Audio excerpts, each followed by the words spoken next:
오늘 시편 30편을 읽으면서 오늘 제목은 좀 감사하며 춤을 추며 시를 쓰며 이런 제목으로 말씀을 나눠야겠다 이렇게 생각했습니다.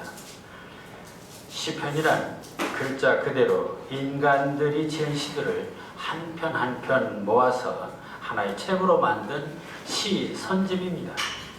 요즘 우리 주변에서 많이 볼 수 있는 소위 엔솔로지가 바로 그것입니다. 이러한 인간들의 시 모음집이 어떻게 거룩하신 하나님의 말씀인 성경 속에 포함될 수 있었을까요? 사실 성경이라고 한다면 일찍이 사도 바울이 고린도후서 3장 16절에서 모든 성경은 하나님의 감동으로 된 것으로 교훈과 책망과 바르게 함과 의로 교육하기에 유익하니 이는 하나님의 사람으로 온전케 하며 모든 선한 일을 행할 능력을 갖추게 하려 함이라. 여기서 성경이 되는 가장 중요한 핵심은 하나님의 감동으로 된 것입니다. 감동이란 말을 이전 성경에서는 영감이라고 했습니다. 말하자면 성경은 근본적으로 위에 계신 하나님으로부터 아래로 사람들에게 내려주시는 하향적인 영적 말씀이 되는 것입니다. 그래서 거룩한 글, 즉 성경이 되는 것이죠. 그런데 시편은 지상에 있는 인간들이 천상에 계신 하나님을 향해서 토로한 상향적 인간들의 음성입니다. 그러니 어떻게 인간들이 하나님을 향해 부르짖은 시가 성경이 될 수 있는가 하는 것입니다. 이 점은 기독교 문학이나 신앙시를 외면하거나 경시하려는 풍조와도 같습니다. 기독교 문학이나 신앙시는 모두 인간들의 상상력을 통해서 하나님을 드러내는 것이기 때문에 하나님이 직접 말씀하신 거룩한 하나님의 말씀과는 격이 다르며 더구나 하나님의 말씀은 정확무오하기에 인간의 의견을 첨부할 수 없다는 데서 더욱 하나님 말씀 외의 문장을 경시할 수가 있습니다. 그러나 이는 성경 말씀의 원론만 아는 것이지 강론을 모르는 생각일 수 있습니다. 모든 성경 말씀은 모두 하나님의 말씀입니다. 그러나 그 말씀은 하나님이 직접 음성으로 내려주신 말씀도 있지만 대부분은 선지자나 예언자나 사도들을 통해서 그 말씀이 전해졌습니다. 이때 선지자나 사도들은 무엇을 근거로 하나님의 말씀을 전할 수 있었을까요? 그 절대적인 전제 조건이 바로 바울이 말한 것처럼 하나님의 감동으로, 다시 말하면 하나님의 영감을 받아서 기록한 데 있습니다. 따라서 성경 말씀으로 인정되는 것은 하나님이나 성자이신 예수 그리스도가 직접 말씀하신 것은 물론 일반 사람이라 할지라도 하나님의 감동, 하나님의 영광으로 기록된 것이라면 바로 성경 말씀이 된다는 것입니다. 따라서 시편이 하나님 말씀인가에 대해서는 시편의 저자들이 시인이라 할지라도 저들이 먼저 하나님의 부르심을 받고 비록 시라는 독특한 형식으로 표현되어 있지만 문제는 그 고백이 하나님의 감동으로 하나님의 영감으로 드러낸 것인가가 문제인 것입니다. 그러나 문제는 또 있습니다. 하나님의 감동이니 하나님의 영감이니 하는 문제는 극히 개인적이고 신비로운 영역이기 때문에 이를 객관적으로 증명할 수 있는가 하는 문제입니다. 그래서 이 초자연적인 영감은 많은 사이비 이단들에 의해서 악용되기도 합니다. 사이비 교주들의 공통된 주장은 자신들도 몇 년간 산기도 하는 중에 하나님의 특별한 계시를 받았다느니 또 영감을 받았다느니 꿈의 환상을 보았다느니 하면서 그러기 때문에 자신의 언어도 바로 하나님의 말씀이 된다는 그런 호언을 하고 있습니다.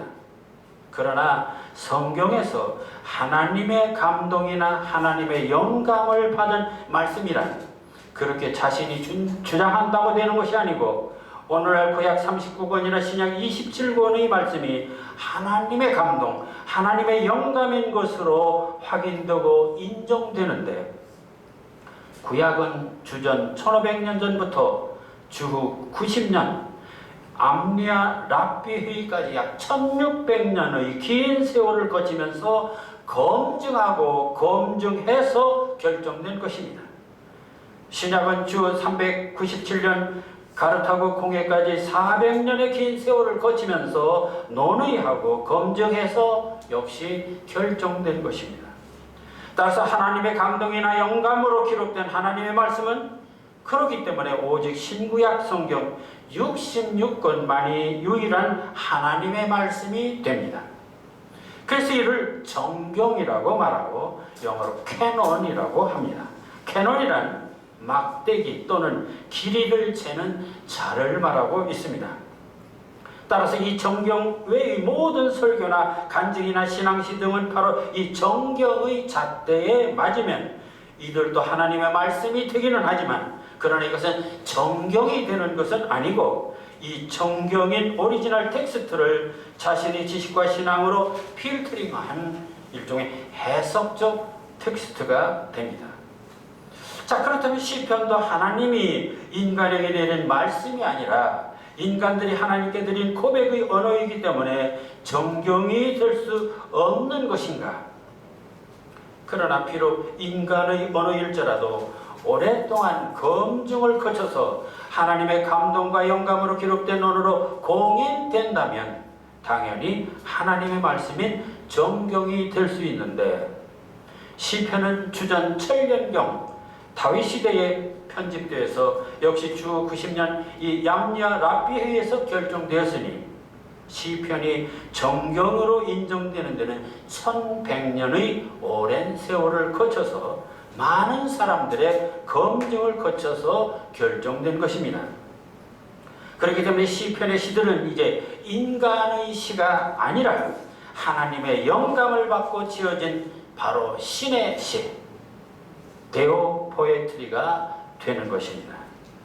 그러나 시편은 하나님의 말씀을 영감을 받아서 기록한 여타의 말씀과는 달리 시인들의 자신들의 처한 현실에서 하나님의 임재와 하나님의 역사를 경험하고 또한 하나님의 말씀을 통해서 깨달은 다양한 그런 그 신앙적 체험을 바탕으로 우리가 전능하신 하나님을 어떻게 경배하며 찬양하며 예배할 것인가를 고백한 노래이기 때문에 이 시편이야말로 오늘날 하나님을 믿는 모든 신앙인들의 롤 모델이 된다고 하겠습니다. 사실 시편은 우리가 어떠한 태도로 하나님을 믿고 예배해야 하는지를 보여주는 이 신앙생활의 지침서가 되고 있습니다. 그런데 시편에서 발견하고 깨달아야 할 또 다른 사실이 하나 있는데 그것은 바로 하나님이 어떤 분이신가? 그야 여호와는 한 분이시고 전능하시고 무소부지하시고 거룩하시며 절대 공의로우시며 그러면서도 인자하시고 신실하다는 것이 일반의 공통된 생각입니다.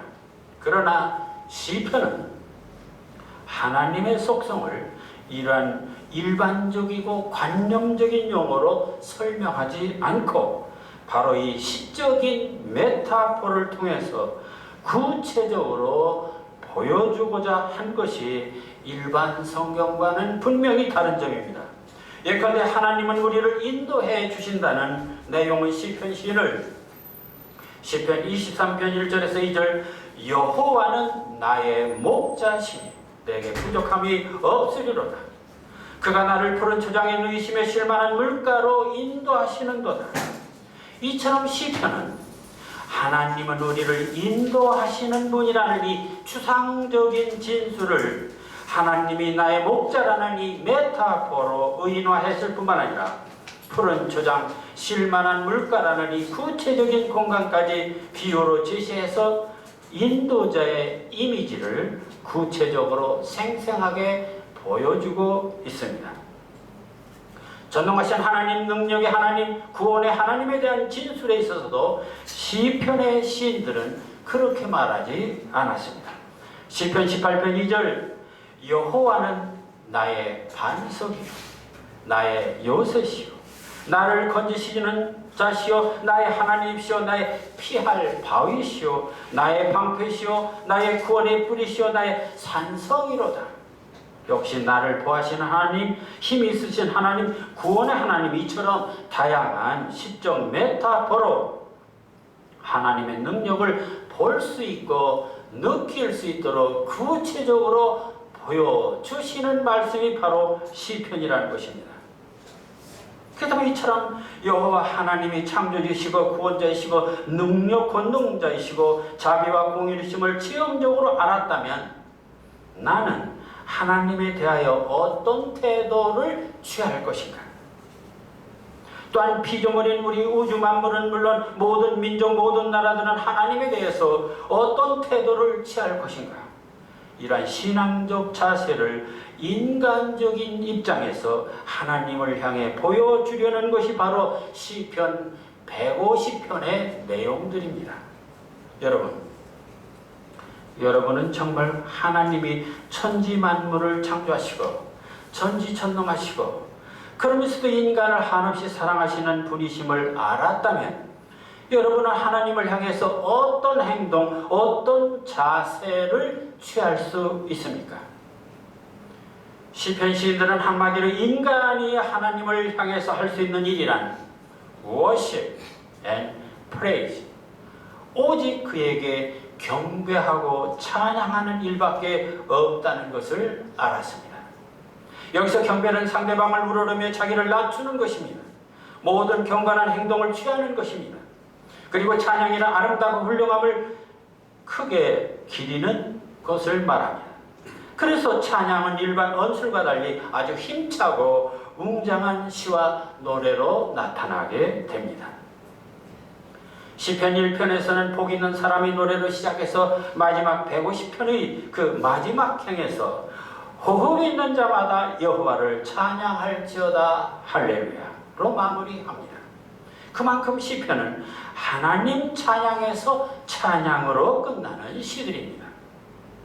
세부적으로는 창조주 하나님에 대한 시, 연단과 구원에 관한 시, 탄식과 호소에 관한 시, 제왕에 관한 시, 또는 성전순례에 관한 시, 예배에 관한 시, 율법에 관한 시, 또는 지혜에 대한 시도 있지만 결국 마무리는 모두 하나님 찬양입니다.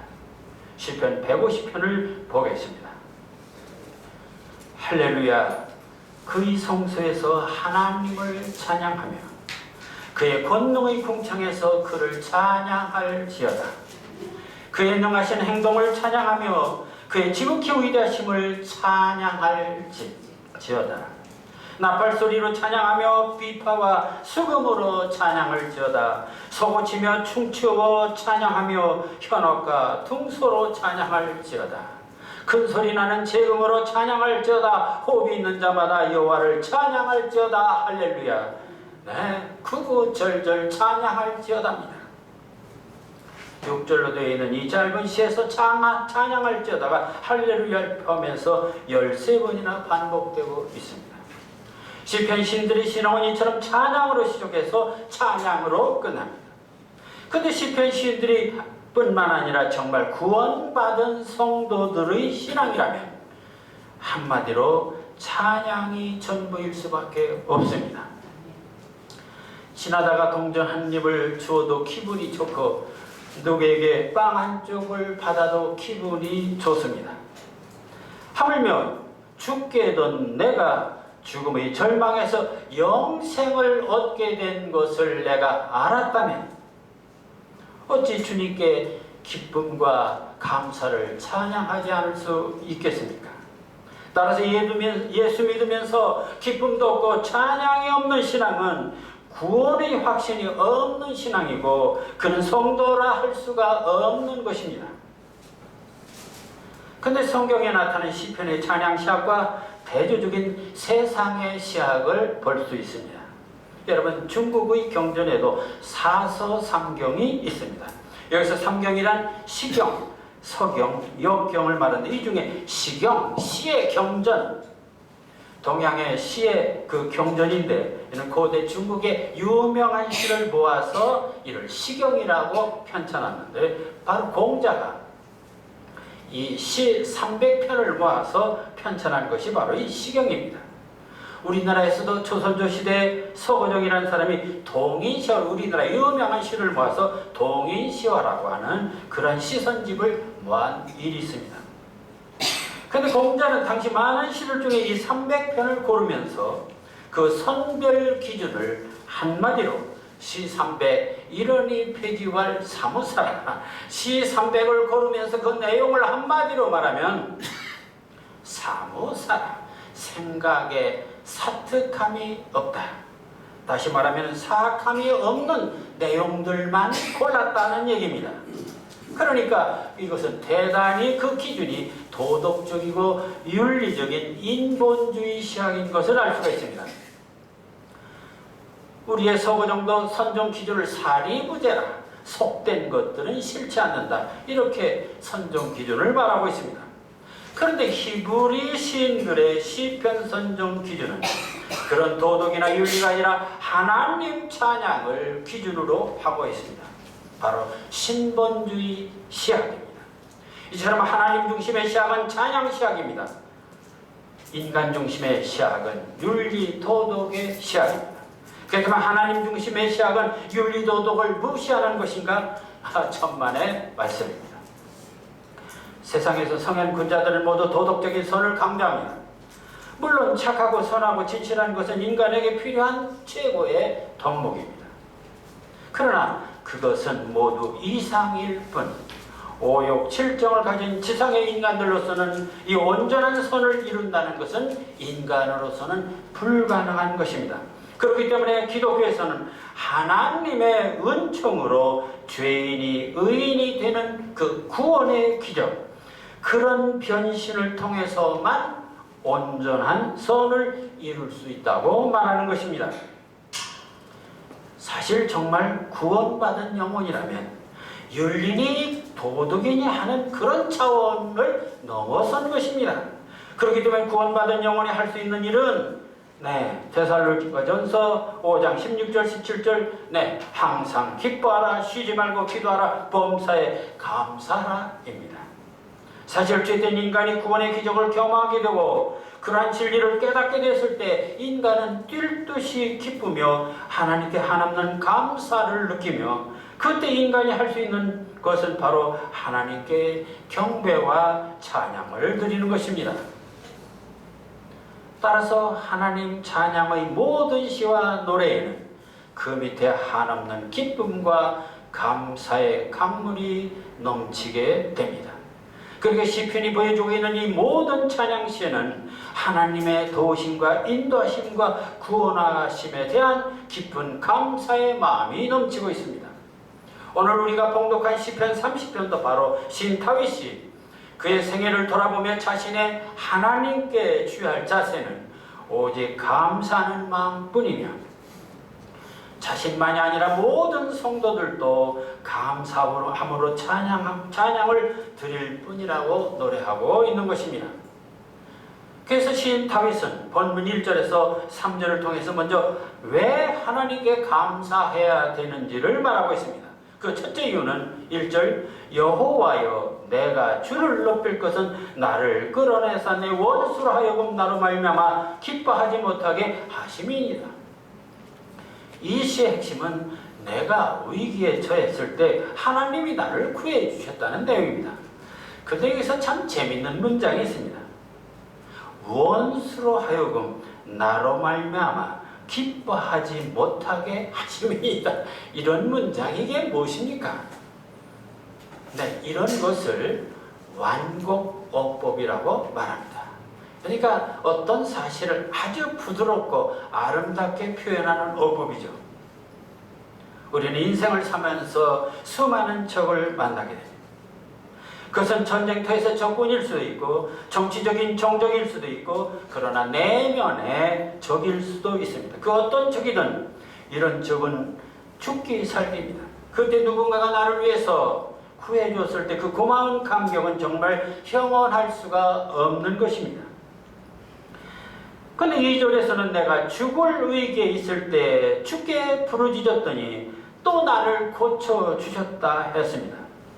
여기서 죽을 병을 고쳐주셨다는 말이지만 문맥적으로 보면 결국 인생의 죽을 고비일 수도 있습니다.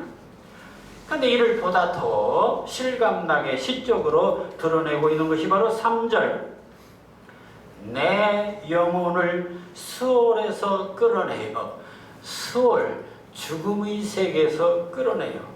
나를 살리사 무덤으로 내려가지 아니하게 하셨다고 했습니다. 역시 완고곡법입니다. 잘 아시다시피 여기 수월이란 죽은 자가 있는 곳 무덤일 수 있습니다. 여기서 핵심은 생사기로에서 나를 생명의 세계로 이끌어 주셨다는 말입니다. 따라서 이 세 구절은 문면의 의미는 약간 다르지만 결국 하나님이 아주 죽을 뻔한 나를 그때마다 구해 주셨다는 사실을 이렇게 점증적 도움의 반복법 시어법으로 표현하고 있는 것입니다. 자, 그러니 찬양할 수밖에 없다는 것입니다. 그런데 하나님에 대한 감사와 찬양은 어찌 나뿐인가? 그래서 4절에서는 주의 성도들아 여호와를 찬양하며 그의 거룩함을 기억하며 감사하라. 나뿐만 아니라 이스라엘 백성들에게 온 천하 만민들에게 이렇게 권면하고 있습니다.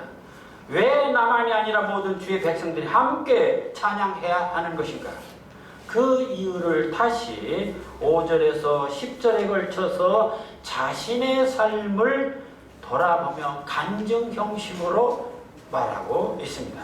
5절에서 그는 하나님의 어떤 분이신가? 그의 노여움은 잠깐이고 그의 은총은 평생이로다. 저녁의 울음은 잠깐이고 아침의 기쁨은 정일이다. 하나님은 우리의 잘못에 대해서 잠시 진노하시지만 반성하고 회개하면 언제나 자비를 베풀어 주실 뿐만 아니라 하나님은 궁극적으로 벌 주시는 하나님이 아니라 용서하고 구원해 주시는 하나님이기 때문에 그래서 우리 모두 다 하나님을 찬양해야 한다는 것입니다.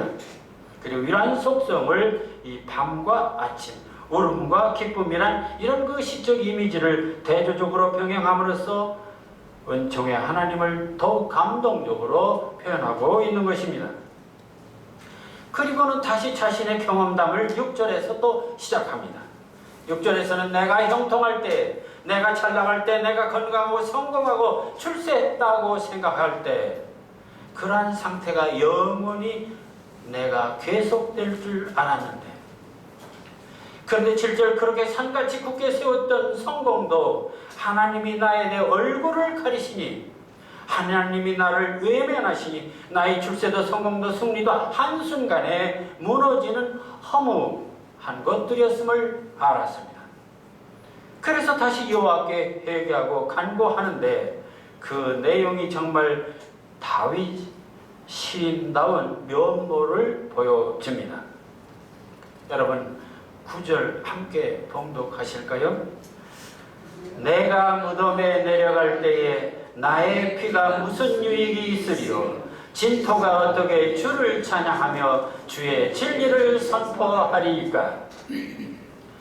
다윗은 자신이 출세하고 성공한 것이 자신의 힘이라고 교만하게 생각했다가 하나님의 진노를 사게 되고 그로 인해서 절망하게 되는데, 여기서 살아날 길은 결국 다시 하나님께 회개하고 자비를 구하는 길밖에 없었습니다.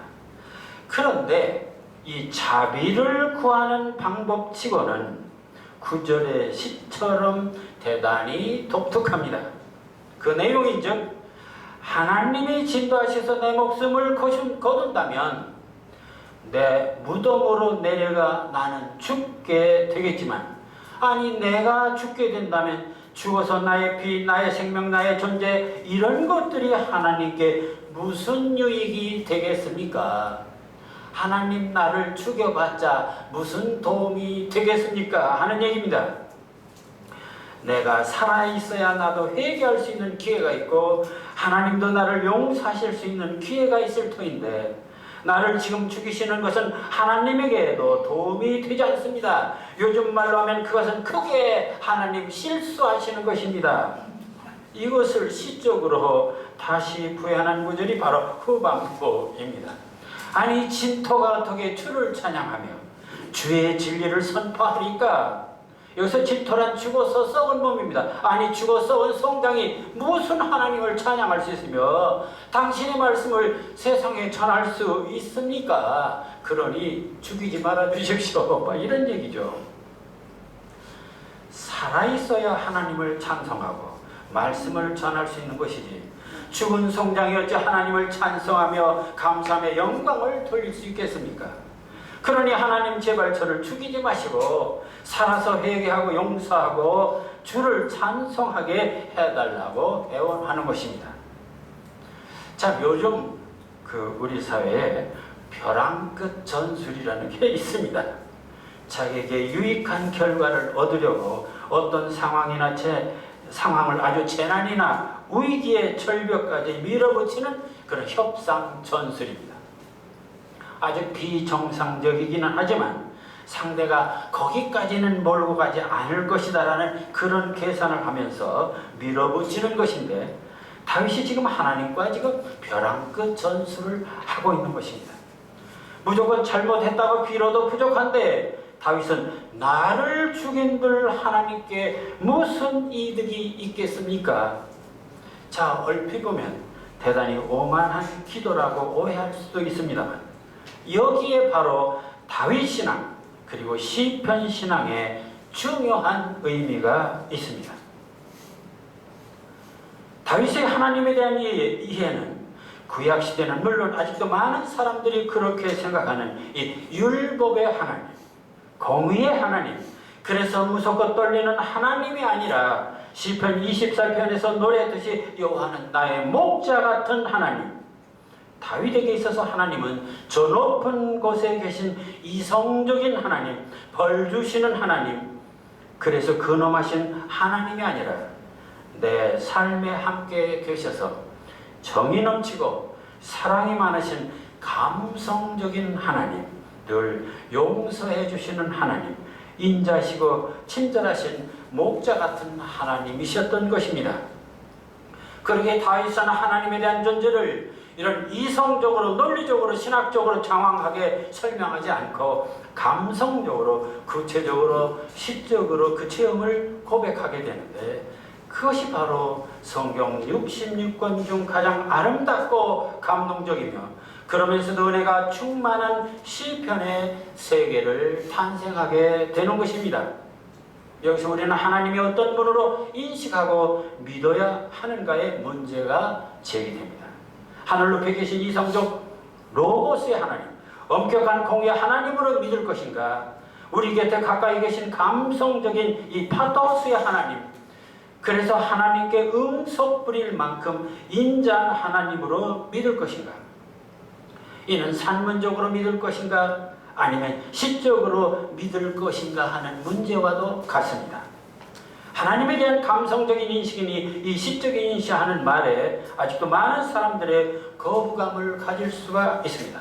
아니 어찌 거룩하신 하나님을 버릇없이 친절한 이웃집 아저씨처럼 감성으로 대할 수 있는가 하는 것입니다. 그러나 하나님은 우리들의 인식기관인 뇌를 창조하실 때에 좌뇌와 우뇌, 이성적인 사고와 감성적인 사고를 함께 하도록 주셨습니다. 따라서 하나님을 바르게 이해하고 바르게 체험하는 길은 이성적 인식은 물론 감성적 인식도 함께 해야 온전한 하나님의 모습을, 하나님의 성품을 느낄 수 있게 되는 것입니다. 뿐만 아니라 하나님과의 모든 소통도 지적이고 이성적인 대화만이 아니라 이런 감성적이고 시적인 대화가 함께 이루어질 때 은혜가 충만한 신앙이 될 수 있다는 것을 우리는 이 시편을 통해서 확실히 깨닫게 되는 것입니다. 사실 시편 30편 9절에서 시인 다윗이 하나님에 대한 태도는 이성적으로 보면 억지일 수 있고 무모한 벼랑끝 전술일 수 있습니다. 하나님이 진노하사 내 목숨을 거두신다면 하나님께 무슨 소득이 있으며 죽은 시체는 하나님을 찬양할 수 없으니 살려주십시오. 이건 협박입니다. 그러나 10절에서 다시 후퇴해서 내가 은혜를 베푸시고 나를 돕는 자가 되어달라고 또 애원을 합니다. 바로 하나님과 이제는 밀당을 하는 것입니다. 밀당은 연인 간에 밀고 당기는 사랑의 줄다리기입니다. 이처럼 시인 다윗의 하나님에 대한 관계는 무슨 율법의 하나님이 아니라 친절한 목자 하나님, 냉정한 하나님이 아니라 인자하고 다정한 정말 인간미가 넘치는 하나님입니다. 그리고 이렇게 어려울 때마다 감성적으로 시적으로 하나님께 간구했는데도 놀라운 일은 그때마다 하나님께서 도와주셨을 뿐만 아니라 신구약 성경에서 가장 많은 응답과 축복을 받은 사람이 바로 시인 다윗임을 안다면 감성적인 신앙, 시적인 신앙이 무엇을 의미한지를 알 수가 있는 것입니다. 그런데 시인 다윗의 신앙에서 더 위대한 점은 다윗은 하나님의 응답과 도우심을 깨달았을 때 그런 진심을 하나님께 감사하고 하나님께 시와 노래로 찬양을 드렸을 뿐만 아니라 그 기쁨을 다시 최고의 행위로 나타냈습니다. 어떤 방법이었을까요? 11절 함께 봉독하시겠습니까? 주께서 나의 슬픔이 변하여 춤이 되게 하시며 나의 베옷을 벗기고 기쁨으로 띠띠우셨나이다. 얼마나 아름답고 감동적인 시입니까? 내용은 간단합니다. 하나님이 죽게 된 내를 살려주셨다는 내용입니다. 그런데 시인 다윗은 이 나의 슬픔을, 나의 고통을, 나의 절망을 기쁨이 되고 노래가 되고 찬양이 되는 경지에서 한 걸음 더 나아가 춤이 되는 경지에 이르게 하셨다는 대단히 놀랍고도 충격적인 신앙 고백을 보여주고 있는 것입니다. 여기서 나의 슬픔은 앞서 지적한 것처럼 적이 공격이나 질병이나 죽게 된 상황의 포괄적 정서입니다. 그래서 그러한 환난과 고통을 해결해 주셨다, 살려주셨다가 아니라 춤이 되게 했다고 했습니다. 여러분, 춤이 무엇입니까? 여러분 일생을 살면서 춤을 몇 번이나 추어봤습니까? 기사회생. 이미 죽은 목숨인데 살아났을 때 사람은 기뻐서 웃어대거나 소리를 지르거나 노래를 부를 수 있습니다. 우리는 하나님을 믿으며 늘 기도하고 또 흥이 나면 찬송을 부릅니다. 그러나 하나님과의 관계 속에서 나를 인도하시고 구원하심이 너무나 기뻐서 춤을 춘 경우는 별로 없습니다. 그만큼 우리의 신앙은 너무 이성적이고 도덕적이고 산문적입니다. 그런데 다윗은 하나님의 도우심에 대한 감사를 춤으로 보답할 정도로 감성적이고 시적입니다. 그리고 이것은 다윗이 단지 시에서만 이렇게 립 서비스로 언급한 것이 아니라 그는 실제 춤을 추며 하나님께 영광을 돌리는 신앙을 보였습니다. 사무엘하 6장 14절 다윗이 여호와 앞에서 힘을 다하여 춤을 추는데 그때 다윗이 배에 에봇을 입었더라. 이스라엘 민족의 수건인 언약궤를 모실 때 다윗은 너무나 감사하고 기뻐서 한나라 왕인데도 체면을 무시하고 바지가 내려가도 모르도록 춤을 추었던 것입니다. 춤은 입으로만 감사하는 기도가 아니며 춤은 입으로만 하는 찬양이 아니라 체면이나 권위나 논리적 모든 판단을 내려놓고 온몸으로 기쁨과 감사와 존경을 표하는 하나님에 대한 최고의 경배 행위입니다. 바로 이것이 감성적인 신앙이고 시적인 신앙이고 바로 다윗의 신앙입니다. 저는 이 기쁨과 감사가 넘쳐 하나님께 찬양하고 마침내 춤을 추는 신앙을 신앙의 최고 경지라 했고 이를 감성적이고 시적인 신앙이라고 말했습니다. 어째서입니까? 가장 지성적인 사도 바울조차도 골로새서 3장 16절 그리스도의 말씀이 너희 중에 풍성히 과하여 모든 지혜로 피차 가르치며 권면하고 시와 찬송과 신령한 노래를 부르며 감사하는 마음으로 하나님을 찬양하고 주의 말씀으로 풍성하게 거듭난 자는 이성적으로는 지어러지며 감성으로는 시와 찬송과 신령한 노래로 감사와 찬양이 넘친다 했습니다. 그런데 시편 시인들은 그보다 더 열광적으로 시와 찬양과 감사와 나아가서 춤으로까지 하나님께 영광을 돌려야 한다고 했습니다. 시편 136편을 보면 1절에서 여호와께 감사라 그는 선하시며 인자심이 영원하시로다로 시작해서 이 26절로 끝나는 이 시편은 26번이나 여호와께 감사를 반복합니다. 그런데 이 시편 150편에서는 여호와를 찬양하를 반복적으로 노래하면서 마무리하는데 놀랍게도 4절에서 서고 치고 춤추어 찬양하며 현악과 등서로 찬양할지어다. 네, 춤추며 찬양하라고 했습니다.